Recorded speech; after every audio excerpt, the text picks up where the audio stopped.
భాగవతంలో పరీక్షిత్ అంటాడు, పరీక్షిత్తుకి శాపం వస్తుంది. ఏమిటి, నీకు 7 రోజుల్లో మరణం అని శాపం ఇచ్చారు పరీక్షిత్తుకి. అప్పుడు పరీక్షిత్ అంటాడు, అయ్యో నాకు 7 రోజుల్లో మరణం, ఇంకా నాకు సమయం లేదు అని అంటాడు. అప్పుడు శుక మహర్షి అంటాడు, 7 రోజులు మాత్రమే ఉంది, 7 రోజులు మాత్రమే ఉంది అని నువ్వు అంటున్నావు, కానీ 7 రోజులు ఉంది నీకు సమయం. చాలు. వెనకటి కాలంలో 7 ఘడియల్లోనే తరించినటువంటి వాడు చాలామంది, తరించినటువంటి వ్యక్తి ఒకడు ఉండేవాడు. అలాంటిది వాడితో పోలిస్తే నీకున్నది 7 రోజుల సమయం ఉంది. కాబట్టి నీకు చాలా సమృద్ధిగా సమయం ఉన్నట్టే. అయితే ఏం చెయ్యాలి?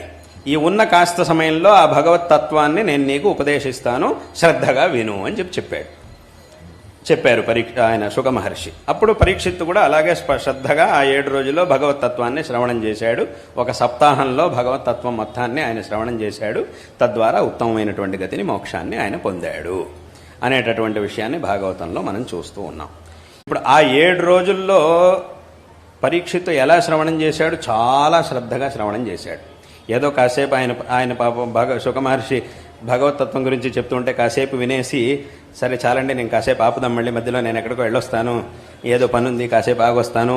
మీరు ఆపద్దండి, మీరు చెప్తుండండి పర్వాలేదు, నేను మాత్రం వెళ్ళొస్తానండి, మీరు ఆపడం ఎందుకు, నేను 10 నిమిషాల్లో వెళ్ళొచ్చేస్తానండి, మీరు చెప్తుండండి, మీరు ఆపద్దు పెద్దవారు, మీరు చాలా బాగా చెప్తున్నారండి, మీరు చాలా గొప్పవారండి అని అనకుండా ఏం చేశాడు అనంటే 7 రోజులు ఆయన ముందే ఉండి మొత్తం శ్రవణం చేశాడు. కాబట్టి అంటే పరిపూర్ణంగా మనస్సును అక్కడ పెట్టి ఆయన శ్రవణం చేశాడు. కాబట్టి పరీక్షిత్తుకి చివరికి మోక్షం అనేది లభించింది.